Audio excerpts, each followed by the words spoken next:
Hey guys, welcome back. Another round of the Recruiting Corner here. Joshua Zimmerman, David Frank, as always, bringing you the latest and greatest in recruiting news. What's new? Not too much. Glad you survived the skydiving. How'd that go last week? Skydiving was awesome, so I definitely encourage you guys. Shout out to Skydive Surf City. If you are in California's Bay Area, definitely check it out. I got to do some flips, which was awesome. First-time students are not supposed to do that. And my skydive instructor, an electrical engineer during the week, skydiver on the weekends. So A lot cooler than my second job. definitely a nice little hobby. So we'll break down the articles we're covering this week. Going to start off with a summit on 7-on-7 football at USC. We're going to get Rich Rod's opinions on some recruiting. Primetime Junior decides to hold out and find a better college to play his football. We're going to find out from a volleyball coach how important character really is. And Ole Miss trying to land the #1 recruit in the nation through his best friend. And Twittergate, so stay tuned. Yeah. All right, so we'll go back. This USC story. So 7-on-7 football is becoming really popular for the skill positions like we talk about. And USC held a summit. They wanted to discuss how can 7-on-7 be cleaned up so it doesn't end up like the AAU of college football. Number one, I love that USC is trying to clean up college sports. They've never cheated before. All right, so check this out. 7-on-7 is becoming interesting. It's a hot topic because is 7-on-7 the next AAU? And is it causing the same problems that AAU did for basketball? There's a big yes that goes along with that. So the NCAA intervened earlier this year, decided to go ahead and axe any 7-on-7 tournaments from college campuses, as well as banning college coaches from attending any 7-on-7 tournaments. So what were great recruiting areas for students are no longer. The interesting thing with 7-on-7 is it does offer a lot of benefits. And this article, written by Ted Miller, does highlight a lot of those. It does help highlight your receivers and your quarterbacks, especially if you do run a run-oriented offense. It helps them get some much-needed exposure. At the same time, it causes issues with agents and basically these street runners that are pushing kids towards moving high schools. I think one of the parts that was interesting was talking about the two coaches, and you're basically creating a two-headed monster there. It's hard enough for one athlete to pay attention to one coach, but when you have two coaches pulling you in two completely different directions and basically talking to college coaches on your behalf, it causes some issues. Yeah, I think the long story short of it is that the NCAA is doing the same thing that led to the problems with AAU. They're restricting coaches' access in these recruiting opportunities. They're great opportunities to get recruited. You need to let coaches and programs be there, or else you get the third-party people involved. Definitely. So next on the list, we've got Rich Rodriguez, and he gave his opinion on some recruiting visits. Ivan Maisel from ESPN covered a little bit. Yeah, so it was just in support of my rule, the NCAA rule change that I wanted, and I brought it up a couple of weeks ago. And he just says, look, it's simple. We need to give recruits a chance to come on official visits starting at least in May of their junior year. I say great, if not earlier. And he also says we should have the right to bring in the families to these visits and pay for that visit as well. And I couldn't agree more. You can't ask these kids to make huge decisions that are going to impact the rest of their life and not let their families come along and ask them to make these commitments to schools before they even get to see them. So I think Rich Rod is right on that one. Now maybe he can get back to focusing on his athletes punching up people at parties down there in Tucson. Definitely.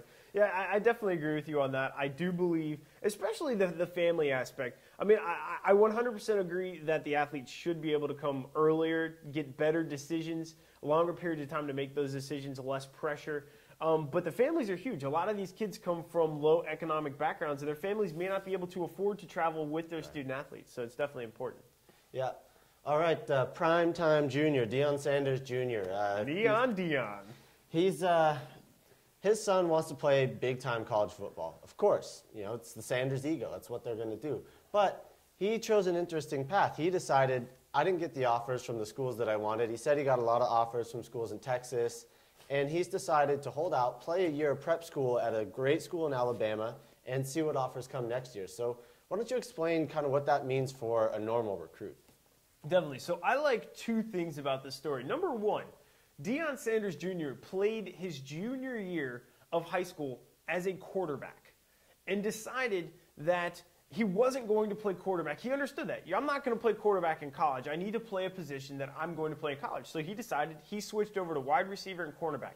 Much more position friendly for him. And he plays a little wildcat quarterback. Automatically positions he will likely play in college.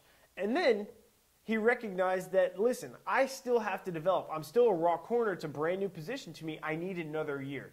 As a recruit, you guys use that to your advantage. Understand where you fit in a system. Understand if your skills are in tune with what you want. If you really want to play D1 ball, and maybe right now you're a Division III player that has potential, maybe junior college or prep school will help you out. And I think that's sort of what he recognized. Although he had D1 offers, he said, you know what, they're not the schools I want at this point. I know if I develop, I can get there.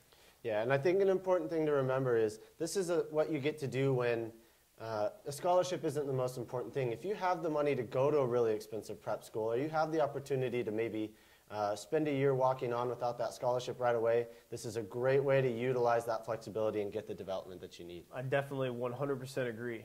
So next, The Volleyball Coach, which is a great blog to follow, and The Coach as the author, wrote an answer to a parent whose daughter has a bit of an attitude problem while playing. She's a great athlete, but apparently she has some character issues. Right, so the story goes that she's a very talented recruit, and she's got terrible body language. She just beats herself up. She's really negative on the floor, and the parents want to know, how's that going to impact recruiting, and what should we be able to tell her to kind of get her to pick up her attitude and clean it up a little bit? So why don't you explain, so how important is your attitude in recruiting? Listen, guys, you can be a great athlete, and unfortunately, great athletes can cause themselves recruiting problems with their attitudes and their character. And we've talked about it several different times. It's littered all over our blogs. Character is everything. So basically, you want to make sure that you're projecting that you're a great person at all points in time. And you have to understand, coaches are constantly evaluating you as an athlete. They're not just looking at your film and saying, oh, wow, great athlete, here's a scholarship. No, they want to see how you interact with your fellow teammates, with your coaching staffs, with them as coaching staffs. That's why they bring you on visits. It's not only to sell you on their campus, but it's also to see you in person and how you react in certain situations. Always know you're being watched. And I love the fact that the coach told the mom to film her. Yeah, I think he did a really good job of summarizing the article when he said at the end, from a coach's perspective, he says, an attitude creates problems, and problems create job loss. And so that's what a coach looks at when they look at a person with a bad attitude. That's going to be a problem, and they can't afford to bring that on their program. Nobody likes drama. No, not at all. All right, next part. Coming from Ole Miss, they're going after the #1 football recruit in the country. He's considered an all-everything recruit, once-in-a-lifetime type of talent. He might be, he might not be. But what they decided to do at Ole Miss is go ahead and offer his best friend a scholarship in an effort to try and lure in this #1 recruit. As you said, probably not the first time this has happened in recruiting, but go ahead and give us some of the ramifications. So what I see here is a chain reaction. Number one, love the strategy. If you're going after a kid you really want, why not invite his buddies, his family, his cousin's cousin, whatever it takes to get that kid. And that really is the mentality in Division I-A football, whatever it takes. So they're doing this. Now, notable, let's not forget that his best friend is also a D1 talent corner. He has already gotten offers from D1 schools, so it's not like Ole Miss is taking the water boy. But they are choosing to bring on a kid that they may not have recruited otherwise if they weren't going after his best friend.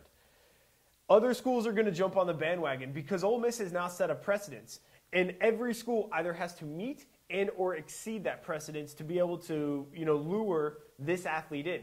He's taken a visit to Clemson.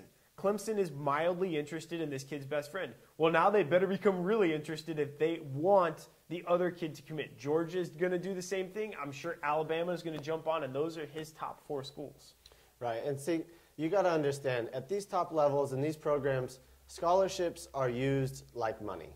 They're used in exchange for getting the athletes that they want. And sometimes a star recruit is worth 2 or maybe even 3 scholarships if you can get that one kid on your team.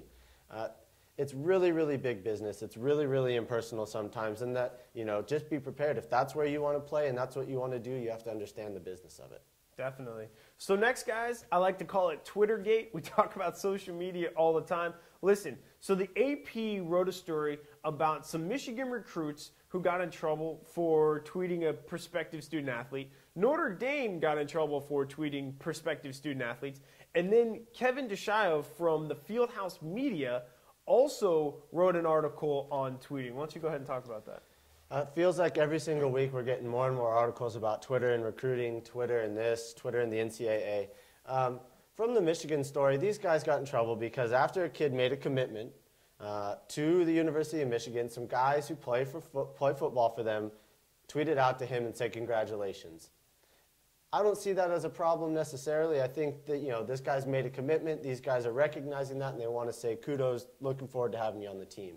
At Notre Dame, it's a little bit different story. Those guys were tweeting out to a recruit who was making an official visit. That guy had not committed to the school. He had not done anything of the sort, and these guys were trying to influence him before he'd made a commitment to the school. I see that the NCAA could have a problem with that, but again, you're starting to split hairs, and I wish the NCAA would just say, listen, if kids want to talk to kids and other recruits, let them go at it. And I think that's the point that Fieldhouse Media tries to make. So Fieldhouse Media is a company that wants to teach athletic programs and recruits the positive benefits of Twitter and social media. All the time we're reporting on the negative things that happen, the bad things that happen with Twitter or Facebook, people getting in trouble. What they don't understand is that it's a huge benefit. You get to reach your audience, reach your recruits a lot more, and that's what Fieldhouse Media is focused on. So I think Kevin's got the right idea. Twitter's not going anywhere. The NCAA can make a million rules one way or the other, but the fact is it's here to stay, and we're going to need to find a positive use for Twitter. Definitely, yeah. And it's pretty interesting to see how things play out. Granted, the NCAA has put rules in place that say, you know what, if you represent the school in any way, you can't contact a prospective student-athlete in a public forum, but I do think that done in the proper ways, it can help programs out, especially smaller programs that may not have the media coverage that some of your larger programs have. Yeah, I still think for all of you recruits out there, if you guys are interested in a particular school, friend them on Facebook, follow them on Twitter. You get a great idea of learning about the coaches, the staff, the team environment. It'll really, really help you find a program that's the right fit. Social media is a great, great tool for doing that. So I highly encourage you guys to friend and follow the teams that you want to play for. Again, I 100% agree. Right on. All right, so social media, go into our Facebook question of the week coming from St. Clair Soccer Association.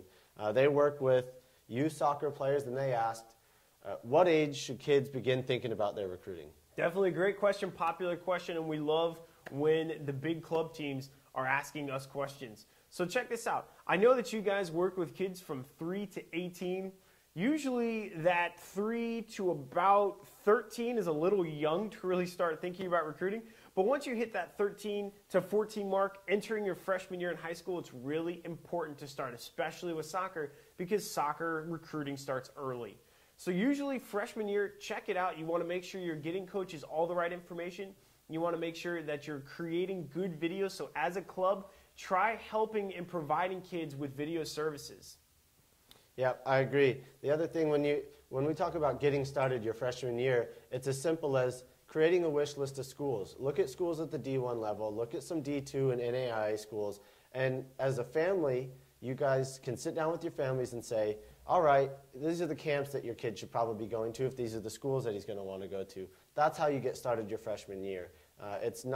The scholarship offers will come if you're attending camps and in contact with those schools. Definitely, and take unofficial visits as often as possible. You can take them as a freshman, you can take them as a sophomore, and that's where the camps come involved as well, guys. Well, I think that's all for us today. Any big plans? No, not too big of plans on the weekend. I got a golf tournament coming up, first tournament in 2 or 3 years, so I need to get out and He's a hit the handicap links. 103.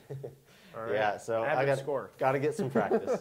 How about you? What are you doing this weekend? I think I'm going to chill out, man. Last weekend was pretty adrenaline filled, so I think this weekend is going to hang out and see what happens. Guys, you know the drill. At JZimmy67, at David R. Frank, at Athnet. If you have questions, we encourage you to contact us. Have a great one. Thanks, guys.